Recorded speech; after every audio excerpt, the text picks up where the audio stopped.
Number 10. Eating quickly even when not rushed. You can learn a lot about a person by how they eat, especially when there's no pressure in the room, no reason to hurry, yet their body behaves like it's racing against an invisible clock. Eating quickly isn't simply a habit, it's an echo, a quiet survival reflex stored deep inside the nervous system, carried from moments long before adulthood. When someone rushes through food, even in absolute calm, their body isn't reacting to now. It's reacting to a time when slowing down didn't feel safe. Maybe meals in their childhood were filled with tension, arguments erupting, footsteps that made everyone hold their breath, the fear that calm could break any second. Maybe food felt limited, like something you had to grab fast before it disappeared. Or maybe life itself became a constant emergency, responsibility after responsibility, pressure layered on pressure, until the body forgot what it means to pause. Eating fast becomes the shield, a way to stay alert, to stay efficient, to stay ready. Your brain learns that savoring is a luxury, that comfort is suspicious, that taking your time means losing control. And so even when they sit at a peaceful table, their habits still behave like danger is nearby. The sad reality? Most people don't even notice this pattern in themselves. They only realize it when someone else points it out, when they suddenly see how long they've been eating like they're still trying to survive their past. Number 9. Always scanning your surroundings. Have you ever noticed people who walk into a room and their eyes don't just look, they scan? Not casually, not out of curiosity, but with a quiet alertness, as if they're mapping exits,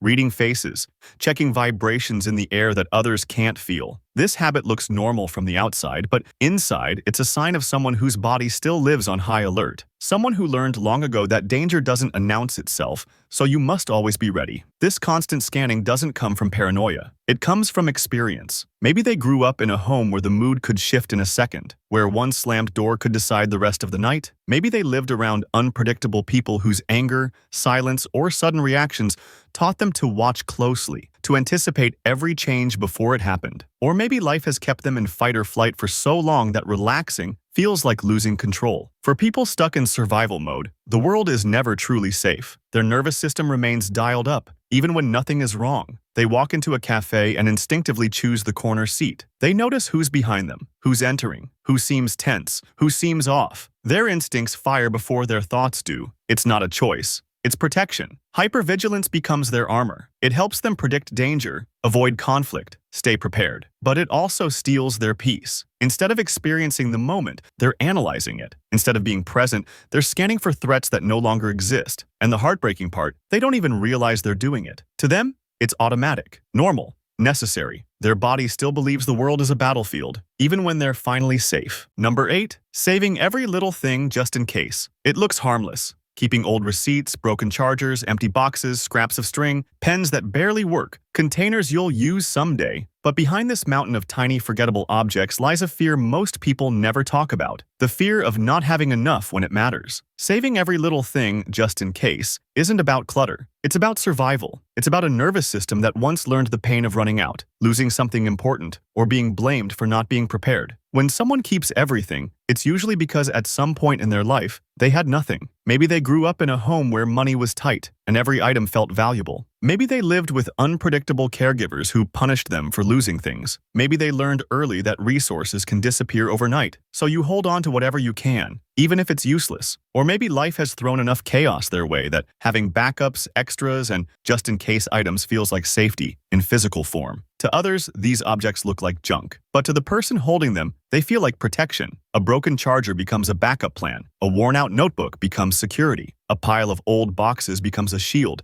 against the unexpected. These objects are not things, they're reassurance. Survival mode teaches you that losing anything is dangerous, that not being prepared could lead to embarrassment, punishment, or crisis. So even when life becomes stable, that old fear doesn't leave. It hides in drawers, shelves, closets, bags, pockets, anywhere a little safety can fit. And the saddest truth? People who do this often feel ashamed of it. They don't want clutter. They want comfort. They aren't holding on to objects. They're holding on to peace. They keep everything because a part of them still whispers, "What if you need it? What if something goes wrong? What if you're not ready?" This habit isn't about objects at all. It's about a heart that still remembers what it feels like to live without safety. Number 7. Avoiding long-term commitments. Most people think avoiding long-term commitments means fear of responsibility, immaturity, or not wanting to settle down. But for someone living in survival mode, the truth is far more painful. Commitment feels dangerous because the future has never felt safe. When life has taught you that anything stable can crumble overnight, promising years of anything feels like stepping into a cage you might not escape. People who avoid long-term commitments aren't running from love, goals, or stability. They're running from the fear of losing control. Maybe they grew up in a home where promises were broken, where people left without warning, where security was temporary. Maybe they learned early that the rug can be pulled from under them at any moment. Or maybe every time they tried to trust something long-term, life answered with chaos, sudden loss, heartbreak, disappointment, betrayal. So now their mind thinks, don't commit, don't attach, don't depend, because if you do,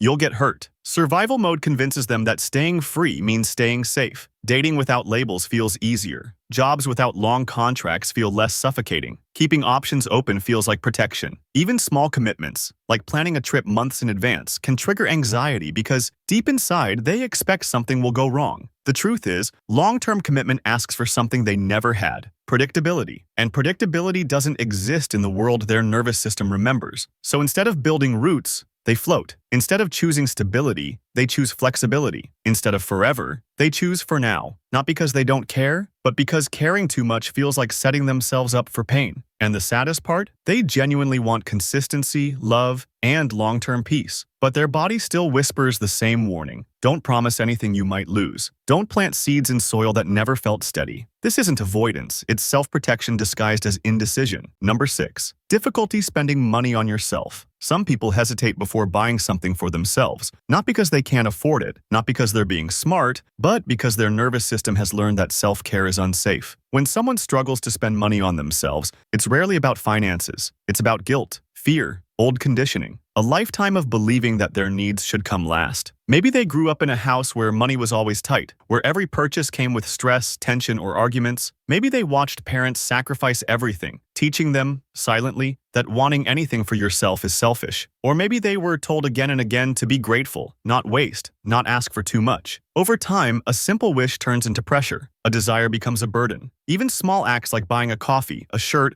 or a treat feel like crimes against survival. In survival mode, the brain constantly prepares for the next emergency. It says, save, hold, don't risk. You never know what's coming. So spending money, even on something tiny, feels like losing security. This is why some people will buy gifts for friends but hesitate to buy a basic necessity for themselves. Why they'll spend on others easily but freeze when it comes to their own happiness. Why they carry worn-out shoes, cracked phones, or outdated clothes for years. Because deep inside, they believe they don't deserve better. The heartbreaking truth? When they finally do spend money, they often feel guilty afterward, as if they took something away from their future self, as if comfort is a luxury they haven't earned. They don't realize this isn't stinginess, it's trauma. It's the body guarding itself from an old fear, the fear of losing everything, the fear of not having enough, the fear of being punished for wanting something good. Difficulty spending on yourself isn't about money. It's about believing your needs don't matter. Number 5. Saying yes to everything to avoid conflict. People often admire someone who always says yes, the helpful one, the agreeable one,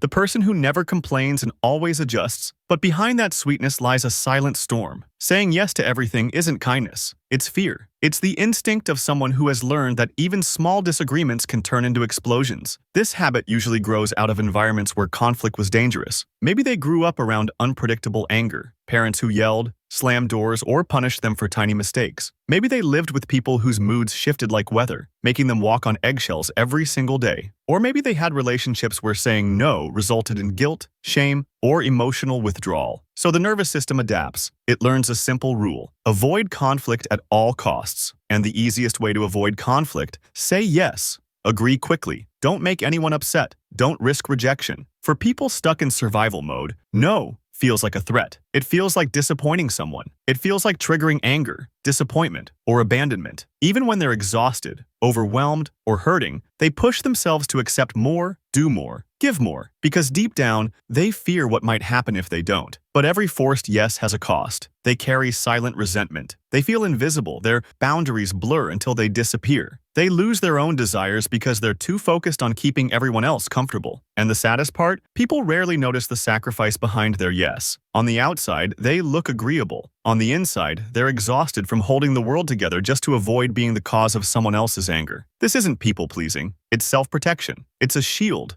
learned in a childhood where no never felt safe. Number 4. Struggling to enjoy downtime. Most people dream of free time, of resting, relaxing, doing nothing. But for someone who has lived in survival mode for too long, downtime doesn't feel peaceful. It feels dangerous. It feels like a trap. It feels like the one moment when everything they've been holding together might finally fall apart. When your body has spent years running on adrenaline, stillness feels like withdrawal. Your brain whispers, "You're wasting time, you're falling behind. Something bad will happen if you stop." And even when you sit down to rest, your mind starts scanning for unfinished tasks, future problems, responsibilities you haven't handled yet. You can be lying in bed, scrolling on your phone, or staring at the ceiling, yet your heart still beats like you're late for something. This fear of rest usually begins in childhood. Maybe you grew up in a home where relaxing was called laziness. Maybe you were taught that you need to earn rest through exhaustion. Maybe your family survived because someone was always working, fixing, cleaning, managing crises, and you learned that slowing down means danger will catch up. Or maybe chaos was so constant that silence became suspicious,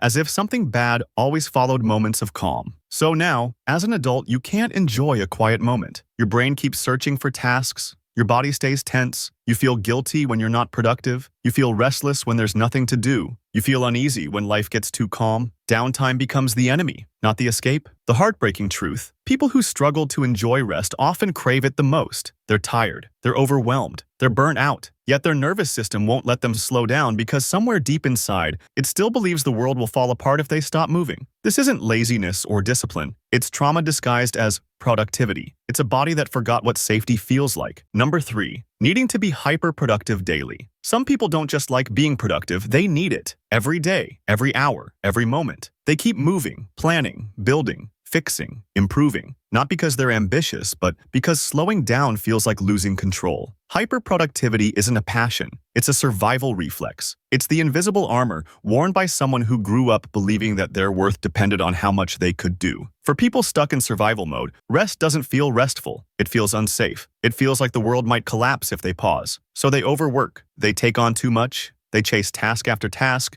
because movement keeps their anxiety quiet. Doing things makes them feel valuable. Completing things makes them feel safe. And staying busy keeps them from thinking about the emotions they've buried for years. This pattern usually starts in childhood. Maybe they were praised only when they achieved something. Good grades, perfect behavior, extra responsibilities. Maybe they lived in chaos where the only way to avoid trouble was to stay useful. Maybe they were never allowed to simply be, so they learned to constantly do. Or maybe they grew up being blamed for things they couldn't control, so productivity became their way of preventing mistakes. Now, as adults, they wake up already feeling behind. They can't sit still without guilt crawling up their spine. They feel uneasy when they're not accomplishing something. Even small breaks make them restless. Their identity becomes glued to performance. If they're not productive, they feel worthless. But the worst part? Hyperproductive people often suffer silently. On the outside, everyone sees strength, discipline, hustle. On the inside, they're exhausted. They're scared. They're drowning in the pressure to keep proving themselves, even though nobody is asking them to. Their busyness isn't motivation. It's fear. It's the body saying, if you stop, everything will fall apart. Number 2. Worrying about worst-case scenarios constantly. Some people don't just worry, they catastrophize. They imagine every possible way things could go wrong.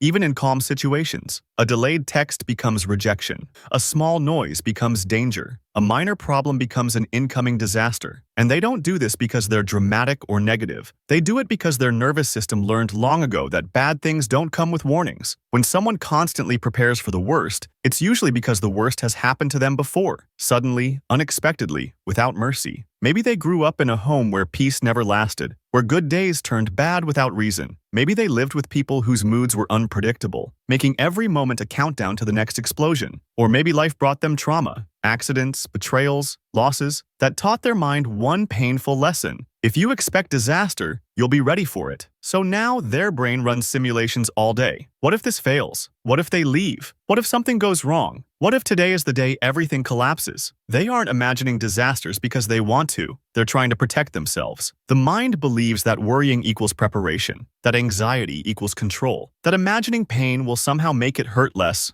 when it comes. But the truth? This constant fear doesn't protect them, it exhausts them. It steals their joy in small moments. It ruins their ability to relax. It makes even simple decisions feel heavy. Their body stays tense. Their breath stays shallow. Their thoughts spiral into outcomes that are almost never real. And the saddest part? They often feel ashamed of this. They think they're too sensitive, too dramatic, too emotional, without realizing that their mind is reacting exactly the way it was trained to survive. Worrying endlessly isn't a weakness. It's a scar, a sign of someone who lived through chaos and still carries its echo everywhere they go. Number 1. Distrusting good news or opportunities. Some people don't celebrate good news. They question it. They wait for the catch, the hidden problem, the moment everything falls apart. Instead of excitement, they feel suspicion. Instead of happiness, they feel tension. And this reaction isn't negativity, it's survival. It's the mind of someone who has learned that life doesn't give gifts without taking something back. When someone has been disappointed again and again, their nervous system becomes trained to distrust joy.